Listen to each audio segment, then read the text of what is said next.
Hello and welcome back to the Sneak ASPM Masterclass series. Today we're on our sixth and final chapter, which is about empowering your team members in creating a culture of trust. Today's webinar is sponsored by Sneak and produced by Actual Tech Media. My name is Scott Becker. I'm from Actual Tech and I'm delighted to be your moderator for this educational series. Now, before we get to today's great session, we have 4 housekeeping items that are going to help you get the most out of this session. First off, we want this to be an informative event for you, so we encourage any questions in the questions box in your webinar control panel. Not only will we have team members responding to questions during the live event, we'll also have a dedicated Q&A session at the end of the presentation where we'll discuss in greater detail some of the top questions that you ask. Now, that Q&A panel is also the place to let us know about any technical issues that you might be experiencing. A browser refresh will fix most audio, video, or slide advancement issues. But if that doesn't work, just let us know there in the Q&A and we'll provide further technical assistance. Now, second, in the handout section of your webinar control panel, you'll find that we're offering several resources. I'd especially like to call your attention to a report on the state of DevOps and a blog post about how to build a modern DevSecOps culture. So those are both great resources that you can access at any time during the presentation. Now, third, at the end of this webinar event, we will be awarding a $250 Amazon gift card to one lucky registrant. Of course, you must be in attendance during the live event to qualify for that prize. Official terms and conditions of today's prize drawing can be found in the handout section. Just scroll to the bottom and you'll find the link with the details there. Now, finally, one of the best benefits of this kind of an event is the opportunity to ask questions of our expert presenters. So to help encourage your questions, we have a special additional prize for you. That's another Amazon gift card, this one for $50 for the best question. So after the event is over, we'll look at all the questions that came in, pick out that very best one, and contact the prize winner. Okay, with that, let's get to today's fantastic panel discussion. It's my pleasure to introduce you to our panelists today. We have Vandana Verma Segal, who's the Security Relations Leader for Sneak. She's joined by Michelle Chiburka, who's Staff Cloud Security Advocate for Google Cloud, and Richard Bukowczyk, who's Managing Director at Accenture. So welcome to everybody. I'm going to turn things over to you, Vandana, to lead the discussion. Thank you so much, Scott. Hi, everyone. Good morning, good afternoon, good evening from wherever you are joining us. And thank you so much for joining us for this insightful webinar on application security posture management, where we will delve into strategies and best practices for securing our organization's applications effectively. Now, today's panel will explore different topics, different action items, which are around application security posture management, but covering secure development methodologies, continuous monitoring, vulnerability management, and even incident response around it. So we'll discover as we go along the webinar. Now, while we talk about this webinar is actually part of the masterclass series, which is aimed to educate the people around us, the organizations, on what ASPM is and why modern organizations looking to effectively manage and scale an application security posture management. Now, this program allows Sneak to define this new category and position different thought leaders as well in this space.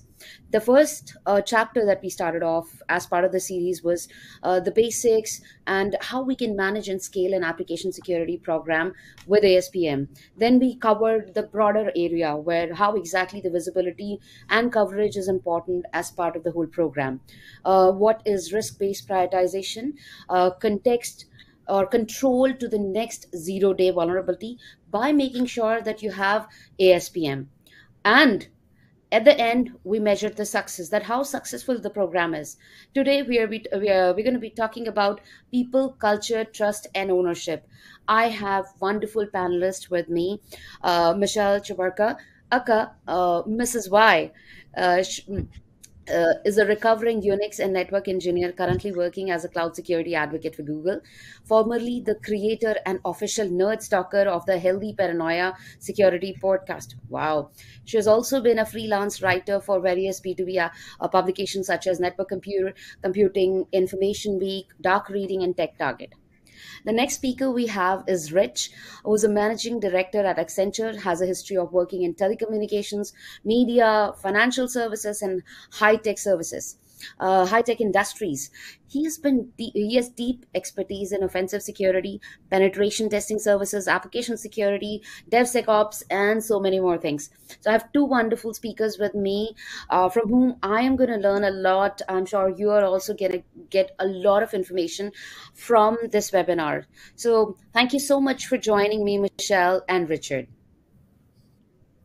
It's a pleasure. Thank you for inviting me. Thank you so much. So let's start the conversation by understanding that why the culture and vision piece is important in the application security posture management space. We've been talking about that application security posture management is important, but why the culture piece and the vision piece is so important. We'll start off with you, Michelle, and then we'll move on to you, Rich. Sounds good. Well, cool. This is my favorite topic to discuss, actually. DevOps, modern software development is DevOps. I think we can all sort of agree on that. And DevOps is comprised of people, process, technology, and culture. And you'll notice that technology is just one small part of that, right? So I learned, I remember when I first started working in cloud back when dinosaurs roamed the earth, I learned very quickly that the best friends in any organization would be the DevOps people. And that's because when I was I was a product security architect, and I was tasked with trying to get developers to use security tools. And I realized pretty quickly that I had similar interests with the DevOps platform folks. They just wanted to put out high quality software, right? And so if I aligned with them, if I made friends with them, sure, you could call it social engineering. You could call it a trick, or you could just call it building trust, right? Which is something we talk about in the DORA assessment.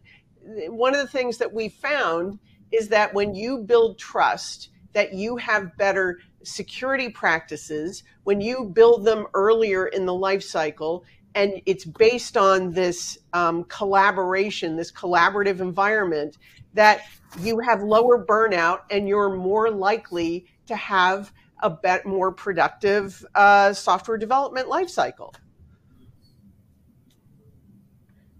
Yeah, I totally agree with you. What are your thoughts on this, Rich? Yeah, my experience, I think, is unique in the sense that I feel like most of my career, I've always grown up in security. So starting off as, a young penetration tester, just going around and just trying to find things to break into, right? But then when it comes to this area, I quickly found that I started really coming from a place of empathy, where as much I felt like, from a personal and professional standpoint, being able to go in, run different tools, do all the hacking to really find ways into these applications and break them. What I started noticing that more and more of my time was actually spent working with developers on remediation topics, right? And I could really, I would say, feel and hear sort of I would say the challenge and struggle, either from a prioritization or, the lack of knowledge or clarity in terms of what's actually coming out. And, I think there was a lot of times where, I know security loves to just sometimes it's a perception of loving to find issues and just throwing them over the fence. But what I quickly learned is that if you really want to make progress and if you really want to really garner a sense of trust, you have to be in it with them, right? And I like what was just mentioned there about you have to make sure your objectives and kind of what you're doing is also aligning to theirs. I quickly found a point that when I would do these readout with different development teams, if we were looking at penetration test findings, SaaS results, stats results, right? I didn't, I no longer prided myself on the volume or the number of issues I was finding, right? But how could I actually get and actually help the developers put all that together where they had a plan where I knew they could say, hey, if I fix these 3 or 4 items, that's actually going to fix 80% of the issues, right? Or that's really going to reveal the root cause of these issues, right? And not create a bunch of work and extra work for them, right? I would try to find ways to say like, hey, if you fix this line in your source code, or this module right here, it's going to fix all these other issues, right? So I quickly was like, what's the biggest, return on remediation or biggest bang for buck I can give them that maximizes, their time, but also aligns with, better securing the application. I think that's great. No developer wakes up and goes, I want to write crappy software. Let's go. I mean, nobody does that. They want to build high quality software, and you learn that pretty quickly. And generally you want to be in partnership with them because they know the application better than you do. And if you can empower them, if this becomes about power sharing and you're working with them instead of just trying to sanction them and punish them and shame them with lots of findings, which that's what it turns into, right? It's based on, the way we build dashboards and the way we have conversations is based on this protection motivation theory. Look that up. That's very buzzy and nerdy, but it's essentially, it's fear appeals, right? We think if we scare them, if we shame them, that they're going to do a better job, right? And ultimately it doesn't. People just shut down when they feel that kind of embarrassment or shame, or when they feel punished. And but when you have empathy, which is a core emotional intelligence competency, then you're going to build a better relationship, and people will want to help you. They will want to work with you. That's such a very well said topic. And the information you shared is very valuable, because my next question is around that people get scared. But again, what do you think about the statement?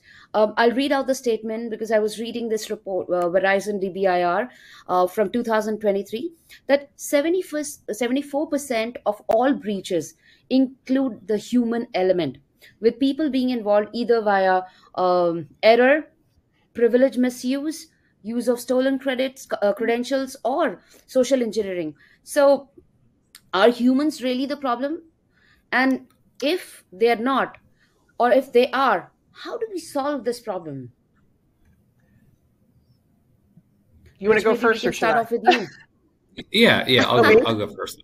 Yeah, okay, you go. So I think I would recognize that is always going to be the case in terms of, I would say, not that people are the problem, right? But that people are going to be the most likely element to, I would say, both be the more trusting entity, and also be the most willing to, I would say, accept or do something that might go against, and unwittingly, right? Go against what might be acceptable, right? So it's not, and I spent a lot of times with developer teams, and actually, if you recall, what was really interesting, I think it was about 18 months ago, the big LastPass incident, right, where there was a big target focus to say, rather than trying to break into these systems and actually target the end users, right, we're actually going to target the developers who write these applications, because that's going to be, if we can compromise them, then we get the keys to the kingdom, if you will. So I think it's important to remember that most people, even the most cynical of folks, right, do tend to be very trusting, right? And that's why, as time goes on, we do all sorts of secure training, social engineering, spear phishing, and increasingly now we see a lot of with text messaging and smishing and things like that, right? So I think it's more about, you have to accept that that's always going to be the case, right? That like you can't rely on just that first layer. You can do as much as you can, but I would say it's a very, very small moat, right? That you have to assume that, like, yes, some protections will be enabled just by what you train and teach people to do, right? But inevitably, there's going to become, people are going to cross that first threshold, if you will, right? So the question then becomes, okay, what are we then doing on our side to kind of help protect and fortify things? Right. So there's a concept of, in DevOps, you hear this a lot with platforms, of cognitive load. And we forget that there's cognitive load with processing security information as well, right? And we don't, and the goal with in DevOps, you know, when you create DevOps platforms and DevOps tooling and processes, is that you don't want to go beyond working memory. And this is a concept in bounded rationality too, which is that people are going to make economic choices, and humans have evolved that way to preserve calories. We're actually, it's very efficient. But so we use a system of heuristics to make choices that they're evolved capacities that we've built up over time. For example, a perfect example is catching a fly ball. You don't compute the trajectory. You use this capacity of prey tracking to catch the ball. Look, you've ported it over. It works very efficiently, right? Now, it's the same with people making security choices. What you want is, the research that I've read shows that, first of all, punishment and shaming and fear appeals definitively do not work. You want to encourage voluntary security behaviors. What does that mean? So you want them to slow down a little bit, but you don't want to overwhelm them with too much beyond their working memory capacity, right? So give them simple processes, reduce the noise, make it easy for them to make good choices, right, without overwhelming them. Sidney Dekker, who wrote this great book called A Field Guide to Understanding Human Error, talks about how what we see as error is actually a consequence, not a cause. And that means it's likely that there was some root cause that resulted in the human error. And if we don't look at the root cause, then we're doing a disservice to our community, to our user communities, right? And I think that's at the heart of, when you look at something like the quote from that DBIR, that Verizon DBIR report. So how are our processes, how are our technologies either creating additional friction, additional noise, or cognitive overload, or how are they supporting our community of users in making better choices? Is that helpful? Yeah, actually, that's helpful. But I do have a follow-up question around the cognitive load itself. So people want to understand that how we can differentiate between cognitive load and social economic tendencies. I think they're very tightly related. I think what you want to do is you want to first have awareness that people are going to make these quick, fast and frugal decisions, right? And in knowing that they're going to make fast and frugal decisions, one of the things that creates voluntary security behaviors is creating stewardship in your organization. What does stewardship comprise of? It's a feeling of commitment to your organization. It's the belief that people, members of the organization, feel supported and trusted, and they trust that they're going to be taken care of by the organization to some degree. So when you have that mutual feeling of engagement and trust between a user community and the organization, now they're going to be more inclined to do the right thing, right? They feel stewardship. Oh, and I want to do the security behavior. I want to protect the organization because it feels like an equivalent trade-off, right? And you can piggyback off that as a member of security. When you're doing application security work, you can piggyback off that by helping to solidify and further, build that engagement and trust and confidence that, this is a partnership. There's an idea of democratic professionalism, and it's democratic with a small d. And what that means is it's this idea that while I'm the subject matter expert, while I'm the professional, it doesn't mean that you're disempowered. It means that we're going to share power. And let me tell you, I've been in conversations with, with developers, with SWEs, and they are better at application security than me. But if they feel like they're respected and you care what they think and you respect their work, then they're more likely to help you. That's just natural. And it's more efficient too, right? Is that helpful? Did that answer your question sufficiently?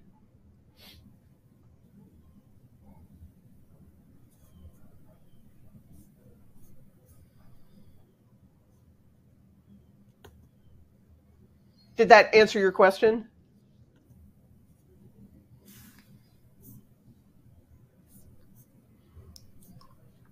I would say I don't know if we lost the connection. Vandana, did that clarify things for you? I'm thinking that Vandana can't hear us, but Richard, maybe how do you feel about? I mean, what I just said. Do you feel like that is your experience as well? Yeah. I think you mentioned something really interesting, right? The last piece there, right, is that I have found that as many issues I have found during the course of testing in terms of like being able to identify, in terms of like good code hygiene and quality and things like that, right? It's really the developers who are working these issues and actually writing these applications. I love what you just said. They know way more, I think, than any sort of security tester, engineer, hacker, anything like that. Like they've probably forgotten more about application security than I'll ever know, right? So I definitely look at that as something where you really need to kind of be able to take that input in and recognize sort of how you're coming at things and how you're approaching things when discussing and trying how to prioritize things, but also kind of building trust, right? Because I don't know if I mentioned this in my previous point, but a lot of times I always feel like where security comes in the DevSecOps process and where I think it throws off trust is that a lot of times security, our entry point, our first experience with developers it's kind of a crappy one. Excuse my French there for saying that, because you're coming in and telling them things that are wrong with the application, right? Or with what they're doing, right? I don't know, just human nature in general, right? Like, I don't know anything where it's like if an auditor comes in or someone like that, right? If they're just coming in and they just seeing all the problems or issues, it's just a natural turnoff, right? So part of that, like we said, is you have to kind of come in and recognize, sort of that they have a wealth of knowledge in a different way that's yours, right? So how do you kind of not just build credibility, but kind of come in with being able to come in with a more democratic approach in terms of how you want to manage this?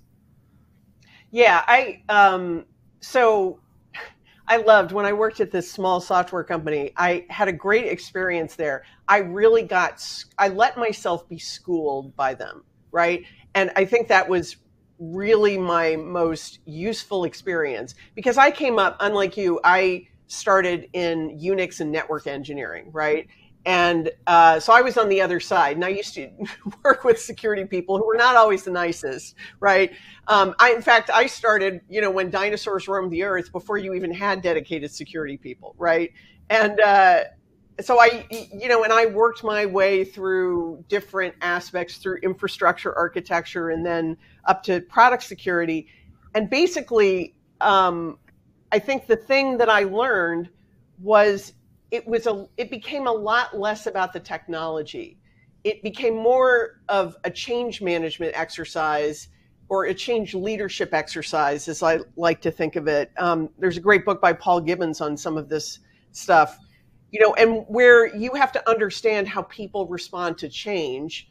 The idea of process fairness versus outcome fairness, and actually people respond better to process fairness even if the outcome seems unfair. As long as you engage them, you explain, and you give them expectation clarity, then they're more likely to be more cooperative.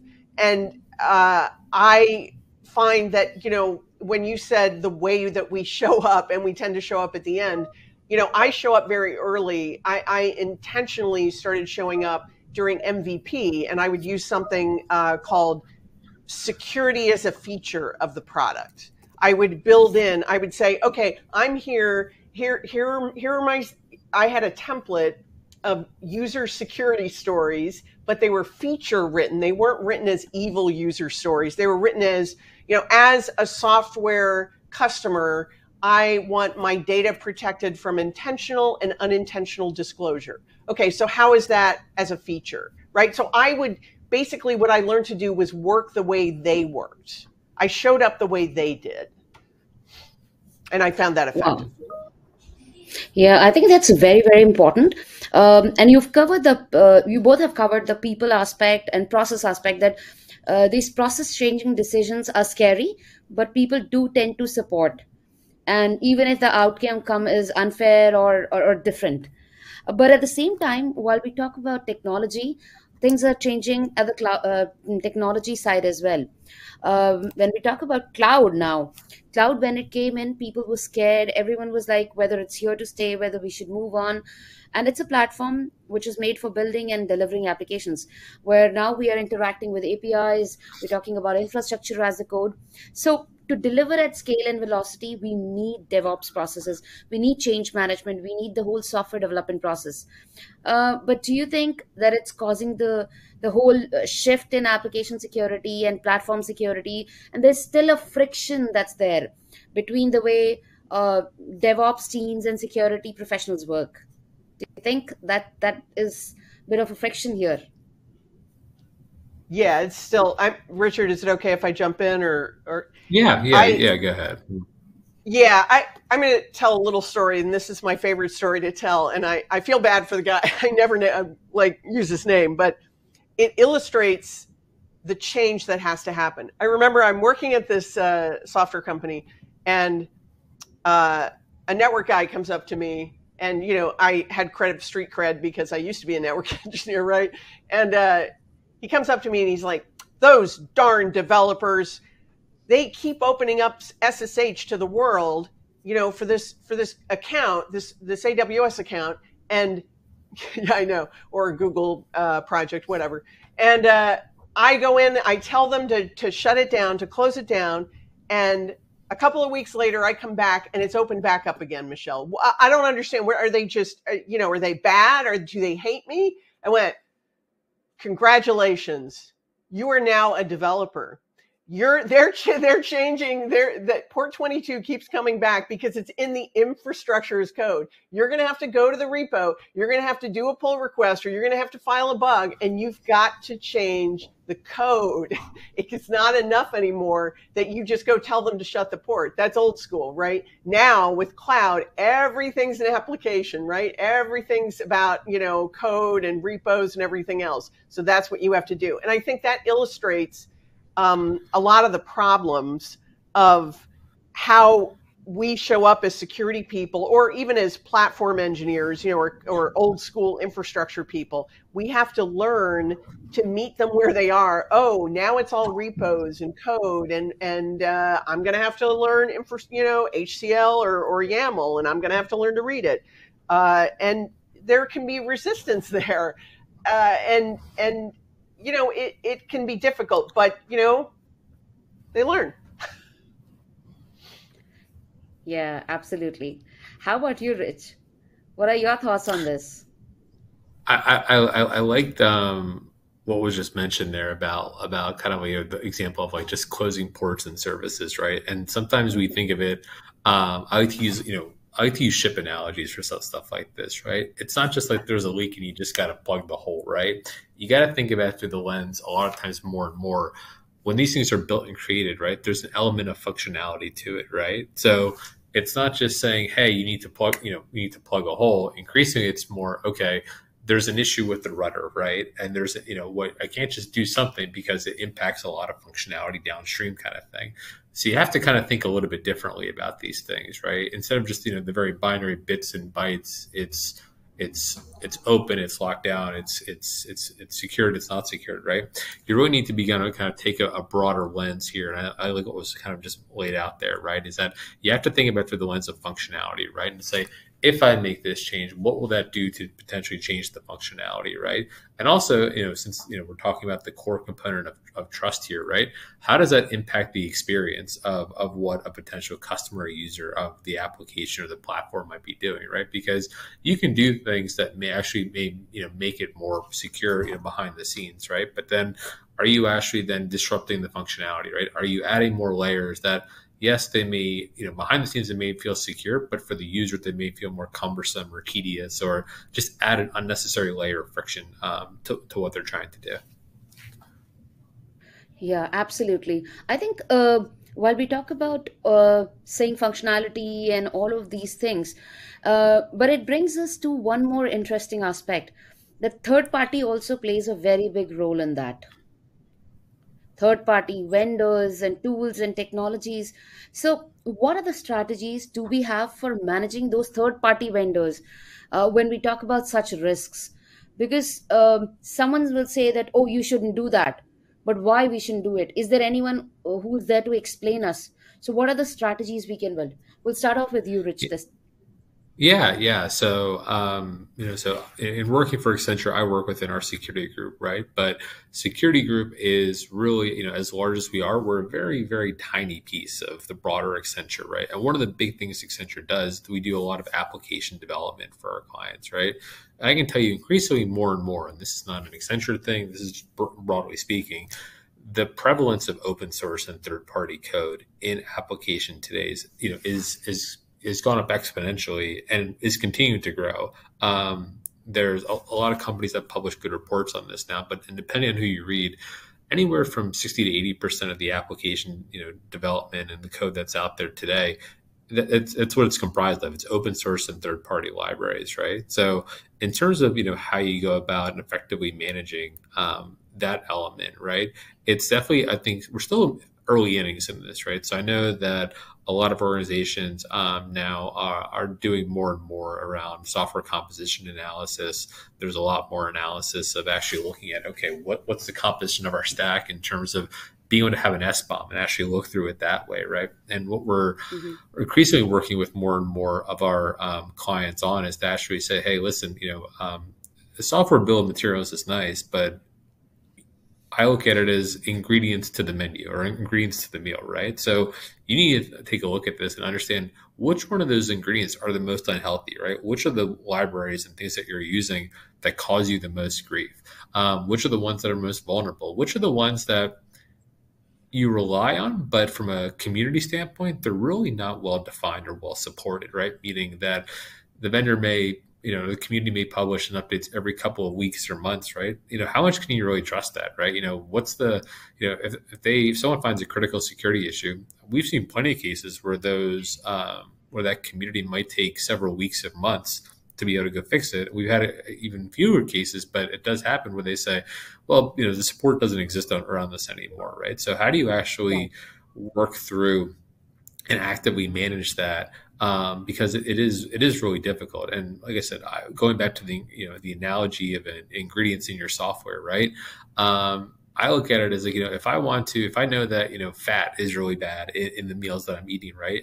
It's great that if I cut out the fat, great, that helps one thing, but it's going to make the meal taste really sour, right? So I need to be thinking about the alternatives I can use to still provide the great taste of the application without all the risk that third party or open source code may be introducing. That's a very beautiful analogy, especially making the food and then how sour it's going to become.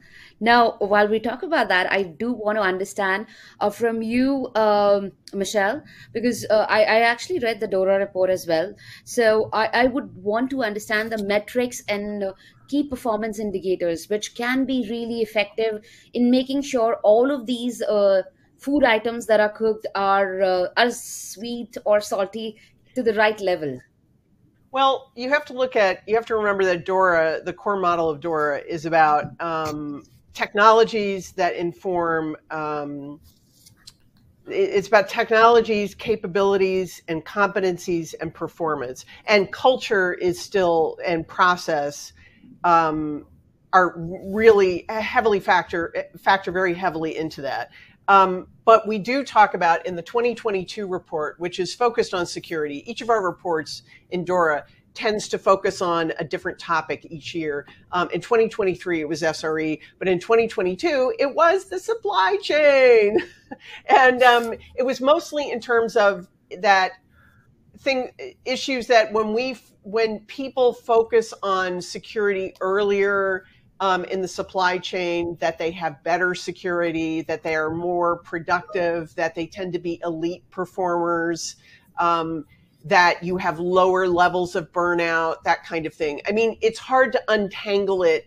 It's not specifically a metrics report. It's mostly, Dora, is about, what we observe, the findings that we observe from our surveys and our research, and then we make predictions based on this information about what will work best in your organization. Now, we do call out things like SALSA, which is the supply chain level for software artifacts. It's a framework based on our own BCID model, which was then sort of released out into the wild. Now it's not just a Google effort. It's an effort from the Open Source Software Foundation. And I would encourage you to join that community, but there's they have 3 levels, and there are tools associated with that framework that you can use internally, open source elements that you can use to help improve your supply chain and make it more resilient and to increase integrity. I would also like to call out something called MVSP, which is a minimum viable secure product. And that's a way of, it's a framework or model for looking at third-party organizations who may not just contribute open source software, but maybe they write a package for you, or they do some work for your organization. And it's based on our own efforts, again, in improving our risk posture. And it's what we've learned and we're willing to share with the community. So I would encourage you, it's mvsp.dev or salsa, slsa.dev, not like the condiment, but the,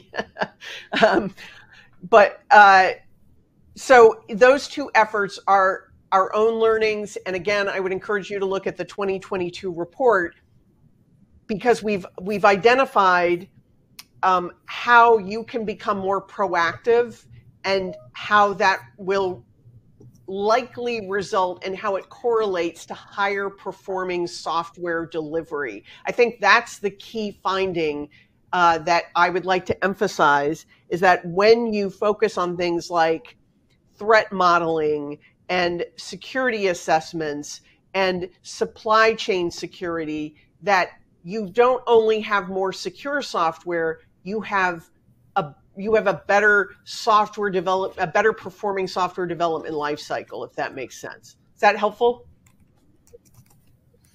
Yeah, actually, you've covered a lot of aspects. You've covered salsa, you've covered performing softwares, you've covered many things.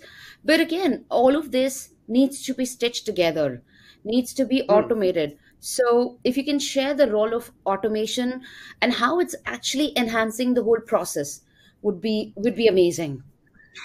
So I think the most important thing to remember about automation, and I have been just as guilty about this, right? Because, I'm a technologist, and technologist gonna tech, right?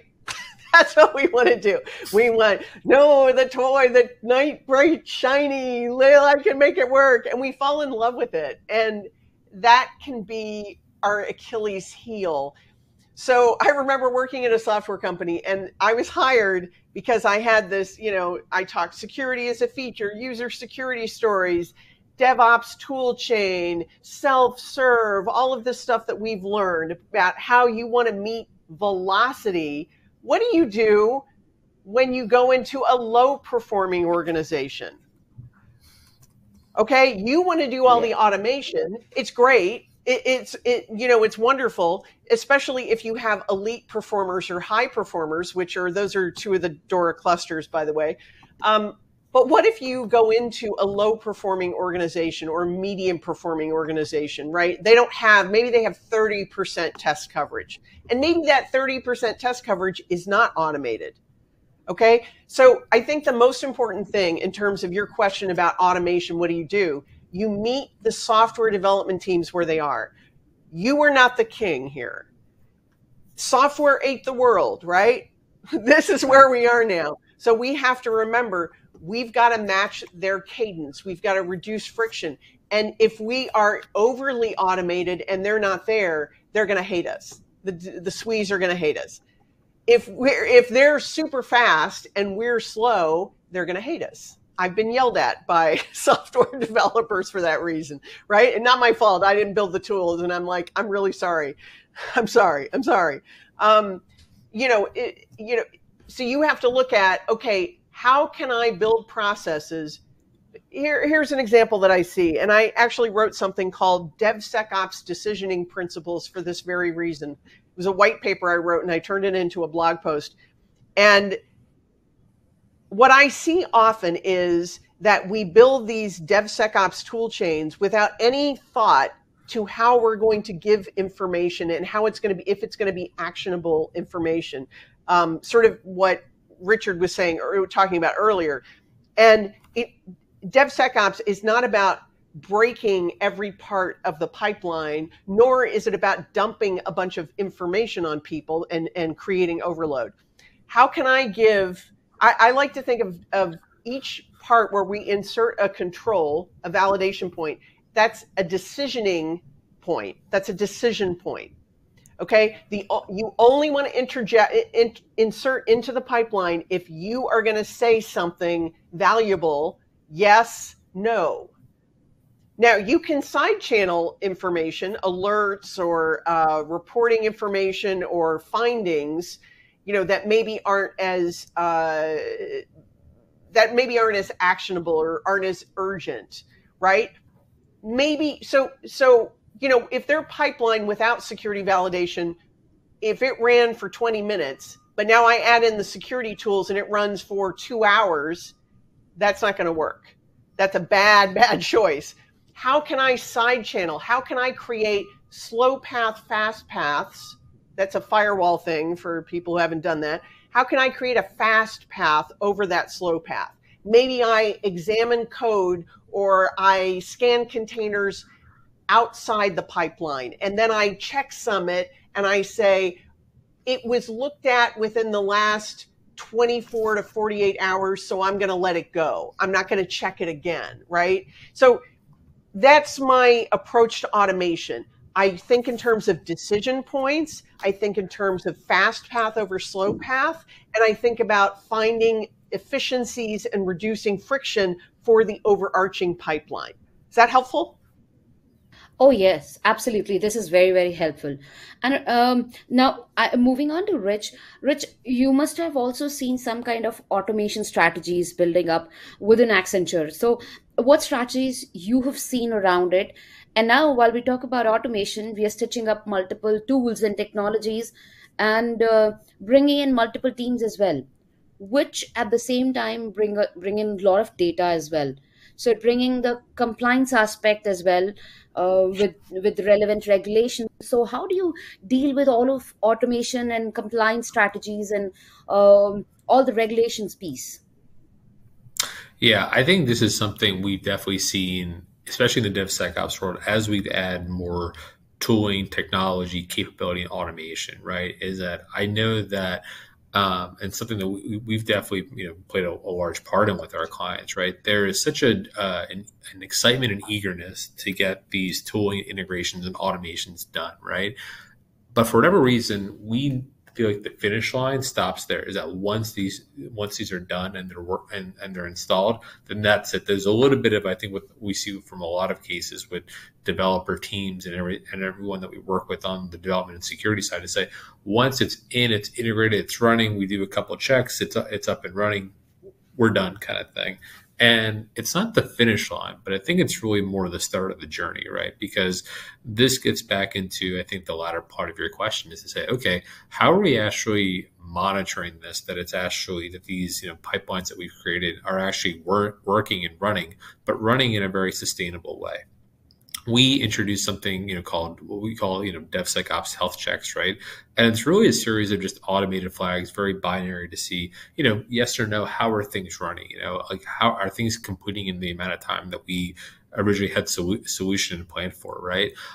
Do we see issues getting fixed in a timely manner? Are people actually, running these pipelines and running these tools and automations that align with the core objectives of either the policy or standards defined by the software organization, right? So I think it becomes really important that you can measure these things I would say pretty easily. And that's why I use the term very binary. It's either yes, it's working, or no, it's not working, right?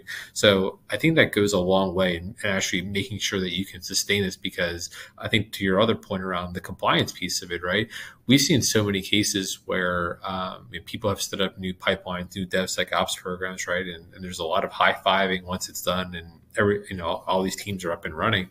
But we oftentimes come back, 6, 9, 12 months later, and they say things have gone off the rails. And what we find is that, hey, there was a broken integration here or an automation here. Well, the team that stood that up, they're gone, or that wasn't properly transitioned to somebody, or the person that used to run that, they left the organization, they're on a different team now. And so there becomes a real challenging situation here, where you have to be able to also make sure that as you build and integrate these things and automate these things, that you have a plan to also not just troubleshoot them, but sustain them over the long run, right? And if you can't answer that question, and you can't, do that pretty easily, then I think it becomes a different question to say, how critical is this, right? Or what do we need to do to either simplify things a little bit more, or create a little bit more resiliency and I would say recovery, that when these things break, because we know that they will break at certain points in time.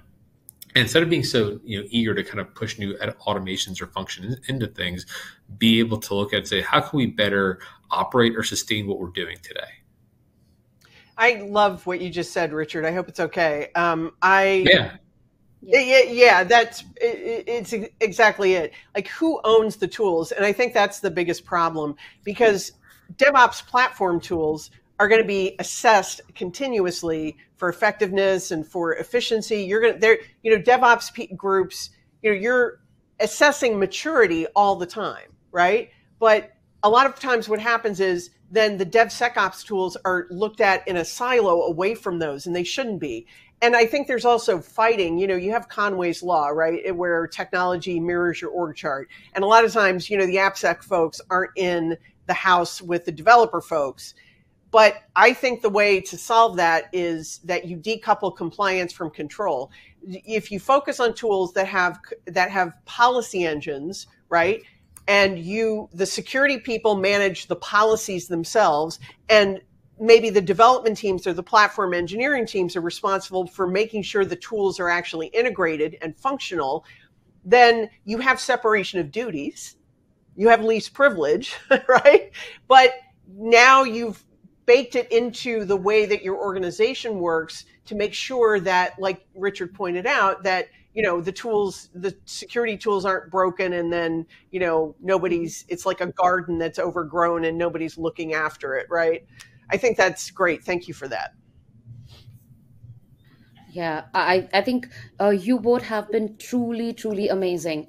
Throughout the whole discussion, we have gained invaluable insights, and thanks to both of you for bringing that knowledge and sharing the expertise, so that our audience can leverage all the inputs. Now we can go on and on for this discussion, but we would truly love to take some questions from the audience as well. But I would still want to go ahead and go on and on. Let me just check some questions. So the first question is around, how do you address the skepticism to change when implementing a culture of trust within a team? So that skepticism is always there, whether it's right, whether it's wrong. So how do you actually deal with that? How do you implement with all those doubts in people's mind? Why don't we start with you, Rich, and then move on to Michelle? Yeah, so I think this is a great question in terms of going back to the core part of trust, right? And when you are dealing with a little bit of that skepticism, I think honestly, and me is kind of finding myself in kind of that leader role in some of these scenarios, right? I often found is that, and we do this, within our internal teams, with Accenture, but we also do this with our clients as well. You have to have a little bit of skin in the game, if you will. You actually need to be able to make sure that, to get people to go along with it, you need to show what you're doing and how you're going along with what with what's being asked of you. And I think if you can do that, that definitely goes a long way. Yeah.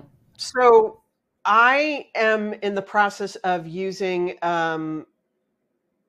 of building a framework for information security that uses restorative justice.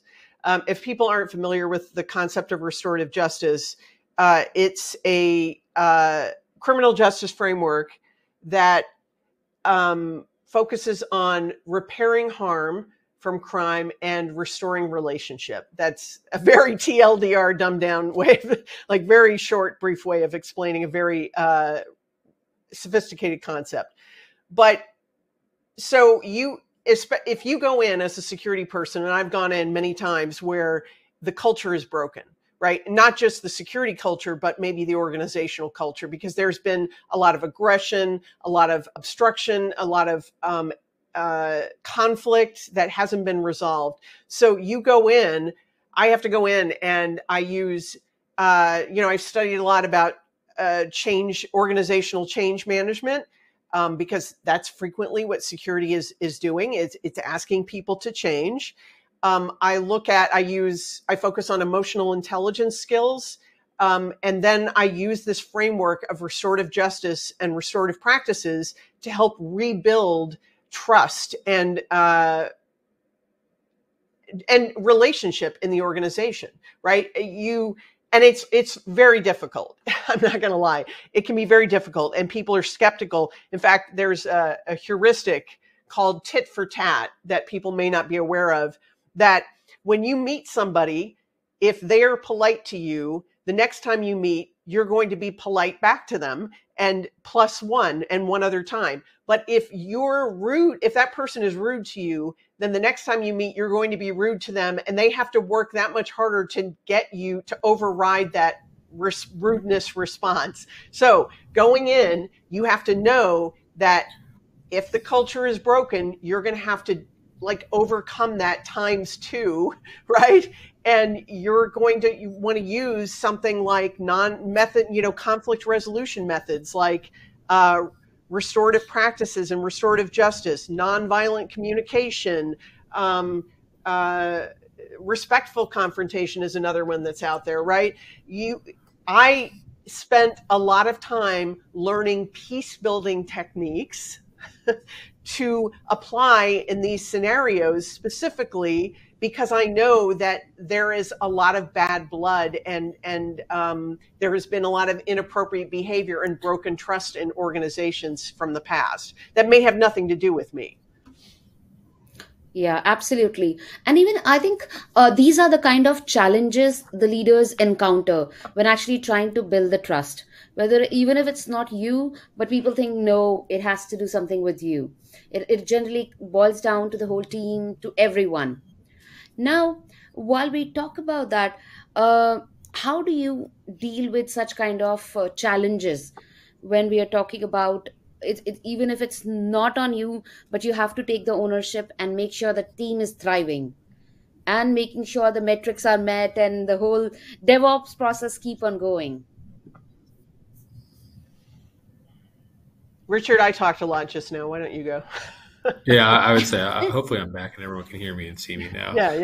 Yes. I think this is a really tough one, right? And I think you just have to go back to the core of the mission, right? Like let's take a step back about all the kind of we'll solve the daily kind of minutia of certain things, right? Or just doing things, and it's like having those existential moments of like does it really matter, or it's the whole if a tree falls in the forest, isn't going to make a noise, right? If I stop doing this, what's the impact here? So I know that sometimes in the course of just day to day, week over week, you got to need to find those opportunities to kind of take a step back and actually not just recognize what you're doing, but also highlight some of the achievements that you have in there, right? And achievement, I think sometimes in the space of DevOps worlds, it oftentimes gets immediately tied to, okay, we launched a product or we shipped code out the door, right? You got to find a way to figure out those small wins, right? And I think if you focus on those small kind of wins, or even just the daily achievements that teams do, right? Now, I know we had a case where we were really working closely with with one application team who had some real, they had a pretty big backlog of issues, right? And they had their target date to get a lot of these things fixed. But we really found that if we can not just say, not to get to the point of zero, where I think for them they had to address a backlog of items that were about 180 days old. We said, well, let's not, like, this is going to take a little while, and there was definitely a lot of dedicated sprints around that, right? But we found, like, let's try to recognize what we're doing and achieving, kind of on a more iterative basis, right? So we started introducing, with the help of the security champions, actually going through and introducing what we call just sprint wins, right? So every sprint that was done, what are all the issues that were done? And rather than wait till the end to then feel any sort of sense of accomplishment, what are some things we can do to kind of, I would say, build and sustain a little bit of momentum, but also recognize how we're coming along? Because I think, when the team was first tasked with this, there was a lot of just looking up at the mountain and saying, oh my God, how are we ever going to get there? This is going to be tough. So I think being able to find kind of the smaller little wins can go a long way. Yeah, I think that's great. Yeah, I really like that. I mean, I talk about continuous improvement a lot. I also, by the way, I never use the term, and it's going to bother me to say this so much, non-functional requirement. Security is not a non-functional requirement. I never want to see that. It's banned. Like, the second I see somebody write that, I'm like, no, take it out. Because it's very functional, right? Like the example I used, it's required in a lot of ways. And I think to build on what Richard said, a lot of times it means making pragmatic choices. Like, I had this argument with a colleague the other day about whether or not I would automatically disable something in production because, it was insecure. And I said, we're only here for the business. I mean, most of us don't work for security companies. We work for product companies or banks or, universities or the government. And the ship has to keep moving forward. So sometimes you have to make pragmatic choices, and I think that informs the culture in a lot of ways, right? And you learn to build trust because then people see that you understand what the main mission is, right? That you're all moving towards the same thing, and I think that's important. Absolutely. Yeah. Yeah, absolutely. You've nailed the point, because security for an organization is more of a concentrated effort from everyone, all the stakeholders, every level. It's not a one person responsibility, and when people call it as non-functional requirement or all of these things, it is actually very, very important. We can't leave it. But by understanding their roles, motivation, and incentives, and the fostering the culture of trust and ownership, actually organization can effectively mitigate some of the risks which are there and cultivate a security first mindset, which we have discussed today. Now, as we conclude, I would again like to reiterate our gratitude to our panelists for their time, expertise, and dedication, and sharing the wonderful insights about the topic application security, posture management, culture, and sharing their experiences. And I would encourage everyone to continue exploring these topics further and to carry forward the insights gained from today's session. My heartfelt thanks to Michelle and Richard, to both of you.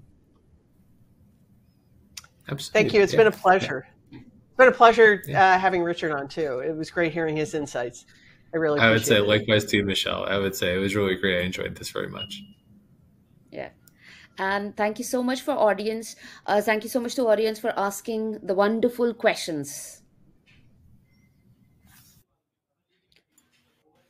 All right. And thanks, Vandana, to you. Great job.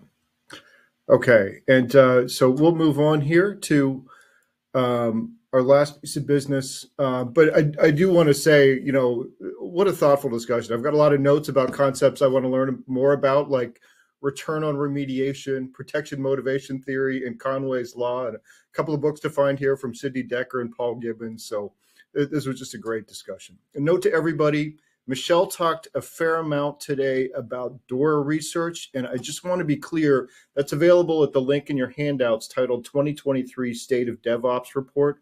That page also has links to the archives, including the 2022 report that Michelle also referenced.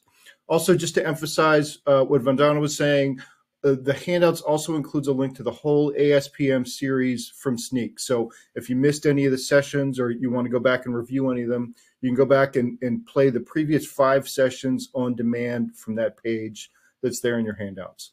And if those links are interesting to you, I'd click on them now just to get those tabs open, because the event's going to end in less than a minute here.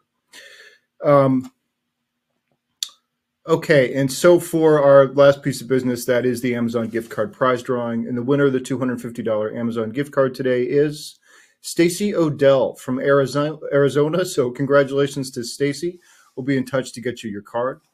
And with that, on behalf of the Actual Tech Media team, I want to thank Sneak for this session and for making the whole masterclass series on ASPM possible.